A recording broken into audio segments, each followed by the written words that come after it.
नमस्कार, मेरा नाम है संतोष और स्वागत है आप सभी का विद्या वाहिनी पर। देखिए, आज हम शुरू करते हैं दशमलव संख्याएँ। हम सबसे पहले जान लेते हैं हमें दशमलव संख्याओं की ज़रूरत क्यों पड़ी। देखिए, दशमलव संख्याओं की ज़रूरत हमें इसलिए पड़ी ताकि हम किसी भी आंकड़े की पूरी तरह से शुद्धता के साथ उसकी माप कर सकें। जैसे हम एग्जाम्पल देके आपको समझाते हैं।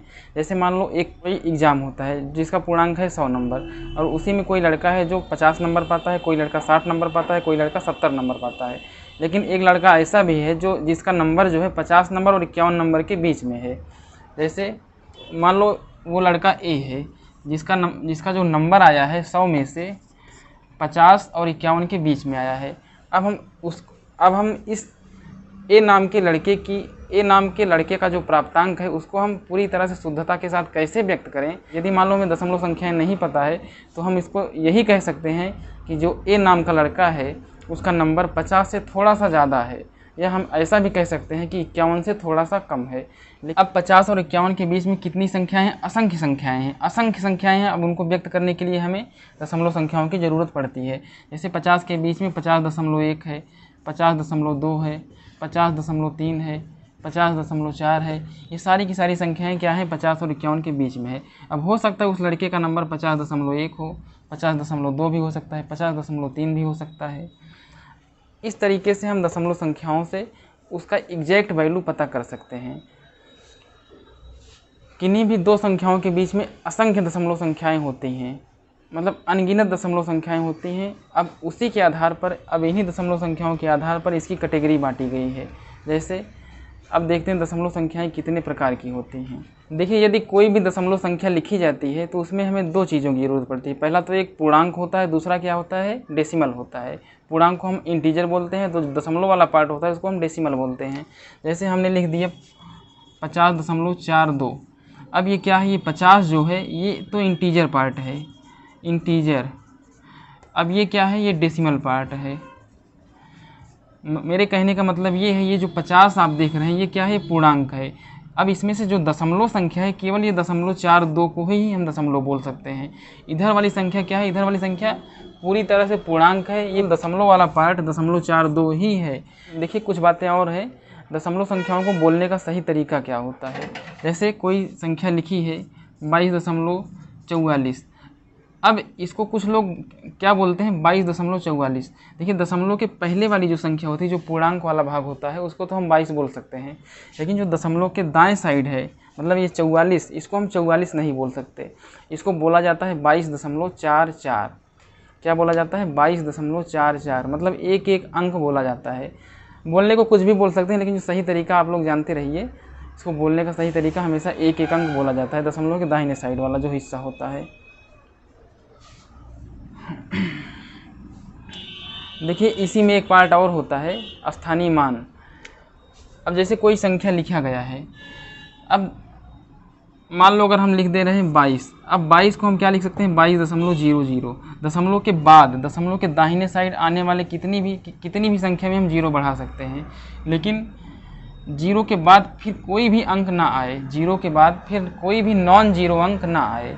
जैसे दशमलव के बाद 44000, इसका मतलब क्या हो गया? 22.44 ही है। लेकिन यदि हम यहीं पर एक बढ़ा दें तब इसके मान में और इसके मान में अंतर आ जाएगा।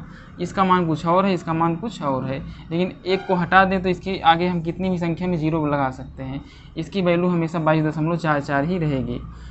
अब 22.00 का मतलब क्या हो गया? 22 ही हो गया। हम, क्योंकि मैंने क्या बताया? 22.00 का मतलब क्या है? 22 है। क्योंकि मैंने आपको क्या बताया? दशमलव के दाहिने साइड कितनी भी संख्या में आप जीरो लगा सकते हैं, उसका कोई मतलब नहीं रहता है। अब इन्हीं संख्याओं में जो इकाई का अंक होता है, दहाई का अंक होता है, उसको समझ लेते हैं। जैसे मान लीजिए हम लिखे हैं 232। अब 232 को ही 232.00 लिखा जा सकता है। अब दशमलव के जो बाएं साइड होता है, जो दशमलव के जस्ट बाएं साइड होता है, ये वाली संख्या जो है दाएं साइड है, ये वाली संख्या जो है बाएं साइड है। तो जो दशमलव के जस्ट बाएं साइड होता है इसको हम बोलते हैं इकाई वाला अंक। उसके बाएं साइड ये है दहाई वाला अंक है, और ये है सैकड़ा वाला अंक। लेकिन अब दशमलव के जस्ट दाहिने साइड, मतलब ये वाला अंक क्या है? ये वाला अंक है 10वां भाग, मतलब इस संख्या का क्या है? 10वां भाग। अब ये वाला क्या है? ये सैकड़वां भाग है, मतलब 100वां भाग है, 100वां भाग।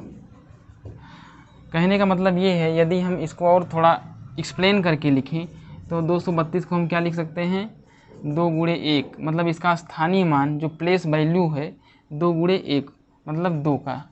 अब ये 3 क्या है, 3 चूँकि दहाई वाले स्थान पर है इसलिए इसका स्थानीय मान क्या हो जाएगा, ये दिखने में तो केवल 3 है लेकिन इसकी जो वैल्यू है 3 की नहीं है, इसकी वैल्यू क्या है 30 है, क्योंकि दहाई वाले स्थान पर है। दहाई का मतलब होता है 10, मतलब 3 गुणे 10, इसकी वैल्यू क्या हो जाएगी 30। उसी तरह से ये 2 क्या है, इस वाले 2 का स्थानीय मान, क्योंकि इस सैकड़ा वाले स्थान पर होता है, सैकड़ा का मतलब होता है 100। अब 2 गुणे इधर 100 कर दो। देखिए ये दिखने में केवल 2 है लेकिन इसका एक्चुअल वैल्यू क्या है 200। ये दिखने में केवल 3 है लेकिन इसका एक्चुअल वैल्यू क्या है 30। ये दिखने में केवल 2 है इसलिए, लेकिन इसका एक्चुअल वैल्यू क्या है 2 है, क्योंकि ये इकाई वाले स्थान पर है।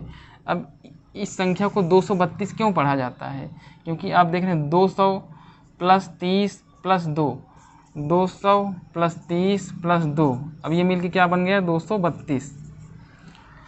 अब यहीं से निकल के आता है, इसीलिए इस संख्या को हम क्या पढ़ते हैं 232।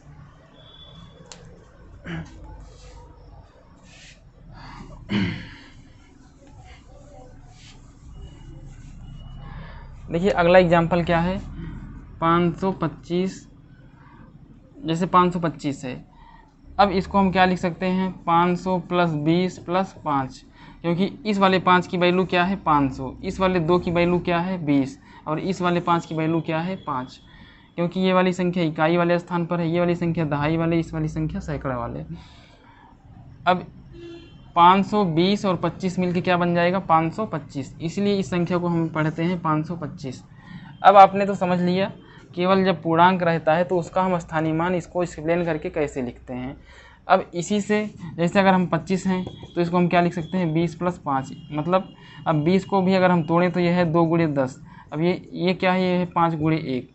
इसका मतलब ये है, जैसे अगर कोई एक्स वाई टाइप की संख्या है जहाँ पर x का मान क्या है 2, y का मान क्या है 5, इसको यदि हम एक्सप्लेन करें तो क्या ये हो जाएगा x गुणे 10, x गुणे 10, देखिए गुणे को हम इंटू लिख रहे हैं, x गुणे 10 प्लस ये y क्या है y गुणे 1, मतलब इस वाली संख्या को हम एक्सप्लेन करके इस फॉर्म में लिख सकते हैं। इसका मतलब क्या हो गया 10x प्लस y, मतलब जो संख्या हमें एक्स वाई दिख रही थी वो संख्या एक्चुअल में क्या है 10x प्लस वाई।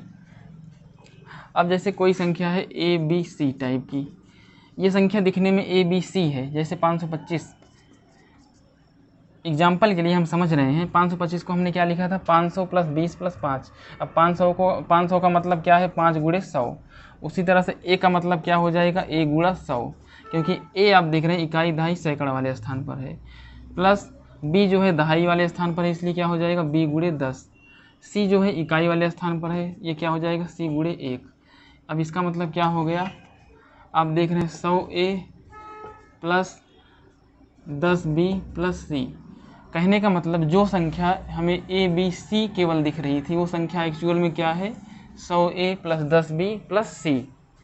ये तो आपने समझ लिया पूर्णांक को हम कैसे एक्सप्लेन करके लिखते हैं। अब देखते हैं दशमलव संख्याओं को कैसे एक्सप्लेन करते हैं। देखिए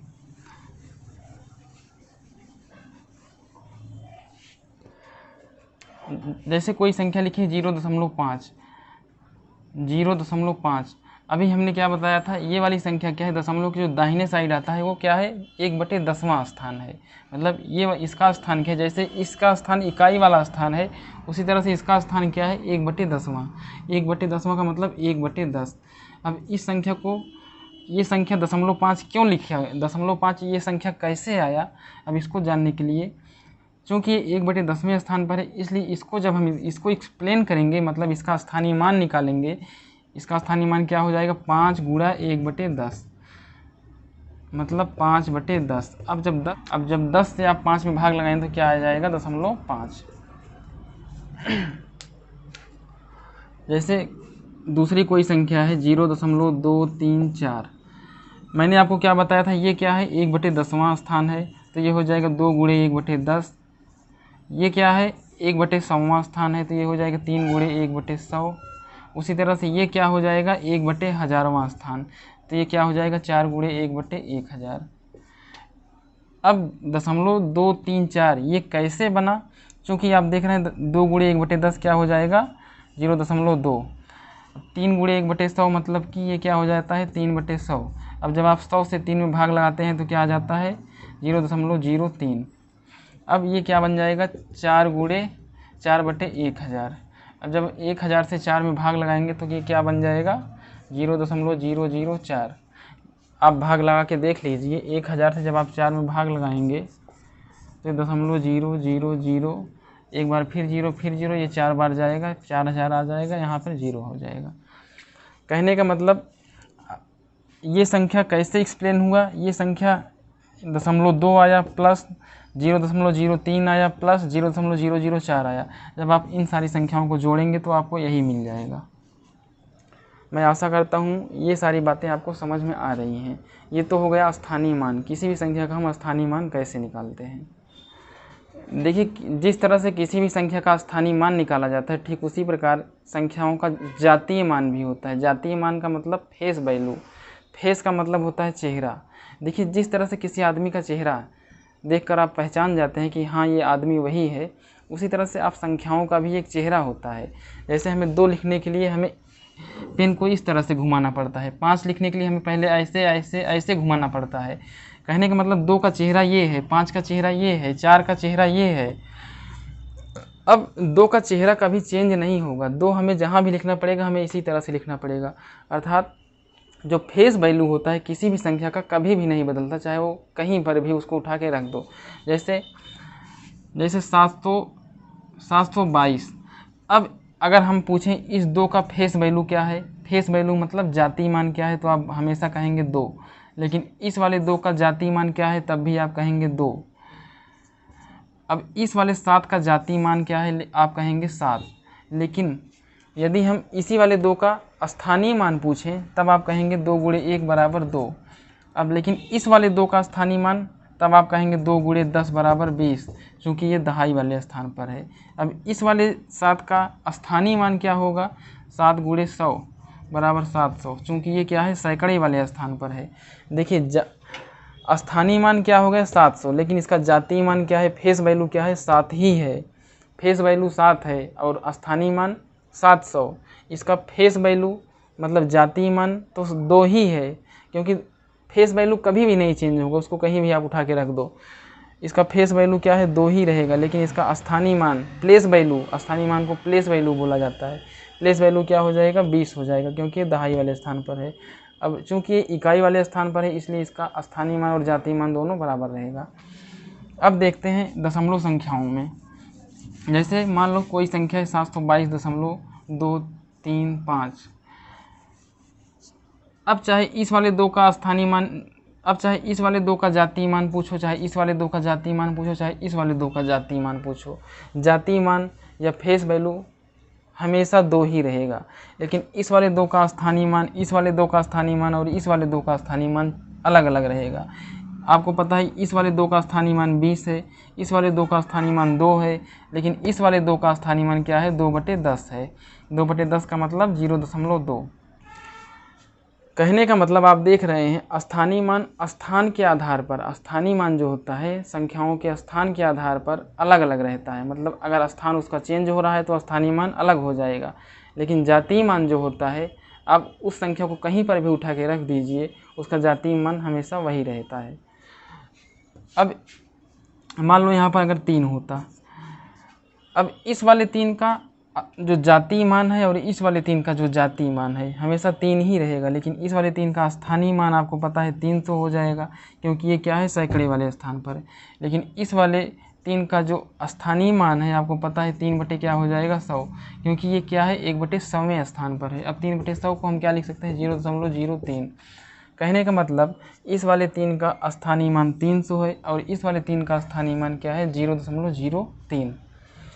अब आशा करता हूँ आपको स्थानीय मान और जातीय मान बिल्कुल अच्छे से समझ में आ गया होगा। अब आइए देखते हैं मेन मुद्दा। मेन मुद्दा क्या है, दशमलव संख्या। अब देखते हैं दशमलव संख्याओं के प्रकार। देखिए, दशमलव संख्याओं को मुख्य रूप से 2 भागों में बांटा गया है। पहला है शांत दशमलव, दूसरा है अशांत दशमलव। अब शांत दशमलव क्या होता है, शांत का मतलब जैसे नाम से ही स्पष्ट है शांत। शांत का मतलब शांत रहने वाला, चुप रहने वाला। मतलब ऐसी दशमलव संख्या है जो कुछ दूर पर जा कर के रुक जाएँ। इसे हम अंग्रेजी में टर्मिनेटिंग बोलते हैं, मतलब कुछ दूर पर जाके कहीं न कहीं ये टर्मिनेट होंगी। टर्मिनेट होने का मतलब ये रुक जाती हैं। जैसे अब शांत दशमलव का एग्जाम्पल क्या है, 0.2, 0.235, 0.4222। मतलब आप देख रहे हैं ये संख्याएँ आगे तक नहीं बढ़ रही, मतलब ये संख्याएँ 0.2 के बाद ही रुक गई, 235 के बाद रुक गई, 422 के बाद रुक गई। मतलब आगे और भी संख्याओं तक जा सकता है, लेकिन इसको कहीं न कहीं पे रुकना ज़रूर है। ऐसी संख्याओं को क्या बोलते हैं, टर्मिनेटिंग। टर्मिनेटिंग का मतलब ये शांत। शांत का मतलब कुछ दूर जाने के बाद ये शांत हो जाएंगे। अब दूसरा कैटेगरी है अशांत। अशांत का अंग्रेजी है नॉन टर्मिनेटिंग, मतलब ये संख्याएँ जो हैं टर्मिनेट होती ही नहीं, मतलब ये संख्याएँ अनंत काल तक आती रहेंगी। इसका एग्जाम्पल जैसे 0.3333, अब ये 3 अनंत काल तक आता रहेगा। 0.2333, ये अनंत काल तक आता रहेगा।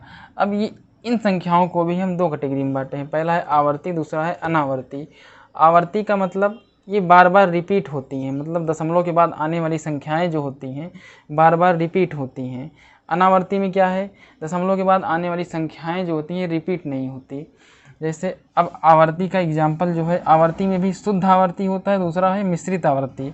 आवर्ती को अंग्रेजी में क्या बोलते हैं, रिकरिंग। रिकरिंग का मतलब रिपीटिंग। अनावर्ती नॉन रिकरिंग। नॉन रिकरिंग का मतलब ये रिपीट ना हो। अब शुद्ध आवर्ती का मतलब क्या होता है, यदि दशमलव बिंदु के बाद जैसे 0.2, जैसे दशमलव बिंदु के बाद आने वाली संख्या यदि तुरंत रिपीट होने लगे, जैसे 2 2 2 2 2, अब देख रहे हैं दशमलव के जस्ट बाद आने वाली संख्या से ही रिपीटेशन अलाउ हो गया, मतलब 2 2 2 2 2, मतलब दशमलव के बाद ही आने वाली संख्या रिपीट हो रही है। तो ऐसी संख्याओं को हम बोलते हैं शुद्ध आवर्ती। इसका और एग्जांपल 0.23232332। अब आप देख रहे हैं दशमलव के बाद आने वाली जो संख्या है, दशमलव के बाद जो जस्ट आने वाली संख्या है वहीं से ही रिपीटेशन अलाउ हो गया है। दशमलव के बाद 2 3 2 3 2 3, मतलब दशमलव के बाद 2 3 आया, अब यही 2 3 बार बार रिपीट हो रहा है। और एग्जांपल लेते हैं, और एग्जांपल जैसे 0.452 452 452, अब यही 452 जो है बार बार आता रहेगा, अनंत काल तक आता रहेगा। ऐसी संख्याओं को क्या बोलते हैं हम, शुद्ध आवर्ती। मतलब दशमलव के बाद जस्ट आने वाली संख्या यदि रिपीट हो रही है तो ये क्या हो जाएगी, शुद्ध आवर्ती। अब मिश्रित आवर्ती क्या होता है, मिश्रित आवर्ती में होता है दशमलव के बाद आने वाली संख्या नहीं रिपीट होती है, मतलब 1-2 संख्याओं को छोड़ने के बाद रिपीटेशन अलाउ होता है।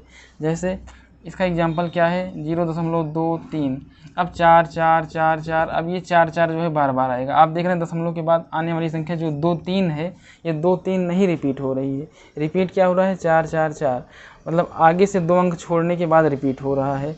ऐसी संख्याओं को क्या बोलते हैं, मिश्रित आवर्ती। मिश्रित आवर्ती, आवर्ती क्यों, जो कि ये बार बार आ रहा है, मतलब रिपीट हो रहा है, इसलिए आवर्ती। अब मिश्रित क्यों, क्योंकि आप देख रहे हैं इधर 2 अंक छूट गया है। इसका और एग्जांपल लेते हैं, 0.452, अब 9 8 9 8 9 8, अब ये 9 8 जो है आप देख रहे हैं बार बार आ रहा है। अब 4 5 2, अब 4 5 2 नहीं रिपीट हुआ, लेकिन 9 8 9 8 9 8 ये रिपीट हो रहा है। ऐसी संख्याओं को क्या बोलेंगे, मिश्रित आवर्ती। देखिए इन संख्याओं को लिखने का एक तरीका अलग होता है, उसको आइए सीख लेते हैं। देखिए दशमलव के बाद इधर 2 2 रिपीट हो रहा है, अब इसमें बार लग जाता है। जैसे दशमलव के बाद 2 2 रिपीट हो रहा है, अब इसी संख्या को हम क्या लिख सकते हैं, 0.2 बार, मतलब जो संख्या रिपीट होगी उसी के ऊपर बार लग जाएगा। यहाँ पर आप देख रहे हैं दशमलव के बाद 2 3 2 3 रिपीट हो रहा है, इसको हम क्या लिख सकते हैं, 0.23, इसके ऊपर बार, क्योंकि 2 3 रिपीट हो रहा है। अब इधर देख रहे हैं 0.452 452, अब इधर 3 अंक जो है रिपीट हो रहा है। अब इसको हम छोटे कद में कैसे लिख देंगे, 0.452, इसके ऊपर बार लग जाएगा। मतलब जितनी संख्याएं रिपीट हों उसके ऊपर बार लग जाए। बार हम क्यों लगाते हैं, ताकि हमें लंबी संख्या ना लिखना पड़े। लंबी संख्या आप देख रहे हैं ये वाली संख्या अनंत काल तक ऐसे आती रहेगी। अब इसको छोटे में लिखने के लिए हम यहाँ पर बार लगा देते हैं, क्योंकि यहाँ पर केवल 2 पे बार लगा है। कहाँ है, किस लिए, क्योंकि यहाँ पर केवल 2 रिपीट हो रहा है, यहाँ पर 2 3 रिपीट हो रहा है, इसलिए इसको 2 और 3 दोनों के ऊपर बार लगा है। अब आप देख रहे हैं जो मिश्रित वाला है इसमें 2 3 छोड़ने के बाद 4 4 रिपीट हो रहा है, अब इस पर केवल 4 के ऊपर बार लगेगा। इसको हम बार के रूप में कैसे लिखेंगे, 0.23, अब 2 3 तो रिपीट नहीं हो रहा है, रिपीट क्या हो रहा है 4, तो 4 के ऊपर बार लग जाएगा। अब इसको अगर हम चेंज करें तो ये क्या हो जाएगा 0.452। 452 तो नहीं रिपीट हो रहा है, रिपीट क्या हो रहा है 9 8, तो 9 और 8 के ऊपर बार लग जाएगा। अब आइए देखते हैं जो अनावर्ती दशमलव संख्याएं होती हैं ये क्या होती हैं।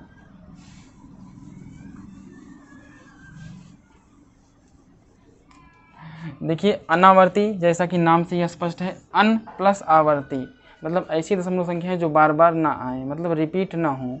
रिपीट ना होने का मतलब जैसे 0.2 3 5 7 9 8 5 ऐसे अनंत काल तक आता रहेगा। अनंत काल तक आने का मतलब ये है हमेशा कोई पैटर्न, कोई फिक्स पैटर्न नहीं बनेगा। आप इन सारी संख्याओं में देख रहे थे एक फिक्स पैटर्न बन रहा था, मतलब कोई ना कोई संख्या, एक फिक्स संख्या रिपीट हो रही थी। लेकिन इसमें कोई भी संख्या रिपीट नहीं होगी, ये संख्या ऐसे अनंत काल तक आती रहेंगी और अनंत काल तक अलग अलग संख्याएं आती रहेंगी। इसलिए ये संख्याएं कभी भी रिपीट नहीं होती। इन्हें क्या बोलते हैं non recurring, non terminating, non recurring. क्योंकि ये संख्याएं रिपीट नहीं होती, आप इसको भी p/q के रूप में चेंज कर लेंगे, इसको भी p/q के रूप में चेंज कर लेंगे, लेकिन आप इसको p/q के रूप में नहीं बदल पाएंगे। क्यों नहीं बदल पाएंगे? क्योंकि ये संख्याएं, इसका कोई पैटर्न ही नहीं बन रहा है, इसलिए इन संख्याओं को p/q के रूप में आप नहीं कन्वर्ट कर पाएंगे। और एक और बात है जो कि बहुत ही इम्पॉर्टेंट बात है, आप इसको समझ लीजिए, आगे आपको बहुत काम देगा। देखिए यदि जो शांत दशमलव संख्याएं होती हैं, यदि आप इसको p/q के रूप में चेंज करते हैं तो q के रूप में जो आता है वो या तो 2 का मल्टीपल रहेगा, या तो 5 का मल्टीपल रहेगा, या तो 2 और 5 दोनों का मल्टीपल रहेगा। कहने का मतलब ये है ये आने वाली जो q संख्या है या तो ये 2 की पावर n रहती है, या तो ये 5 की पावर n रहती है, या तो यह 2 गुणे 5 की पावर n रहती है। अब इसके अलावा हर में, मतलब क्यों के रूप में जो भी इसके अलावा कोई भी संख्या आ जाए वो संख्या हमेशा क्या रहेगी आवर्ती। वो संख्या किस कैटेगरी में आएगी? आवर्ती। अब अनावर्ती को तो आप जानते हैं, इसको p/q के रूप में चेंज ही नहीं कर सकते, तो क्यों को लिखने का कोई मतलब ही नहीं है।